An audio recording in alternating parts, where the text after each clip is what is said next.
বিড়ি সিগারেটের অভ্যাস যাদের, ছেড়ে দেন বাবা, আমার অনুরোধ, রাগ হইয়েন না।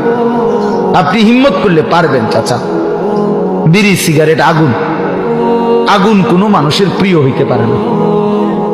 2 নাম্বার, না ঠিক কইও না, রাখো। বিড়ি সিগারেট দুর্গন্ধ, দুর্গন্ধ কোনো সুস্থ স্বাভাবিক পেশাব পায়খানার দুর্গন্ধ কোনো স্বাভাবিক মানুষের প্রিয় হইতে পারে না।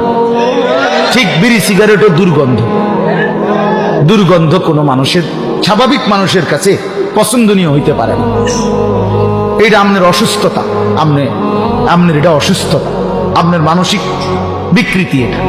নাহলে আপনি দুর্গন্ধকে নিয়ে প্রতিনিয়ত নাকে মুখে ঢুকাইতেছেন, আগুনকে প্রতিনিয়ত নাকে মুখে ঢুকাইতেছেন, এটা তো অগ্নি পূজকের চিহ্ন হইতে পারে, ইমানদারের চিহ্ন হইতে পারে।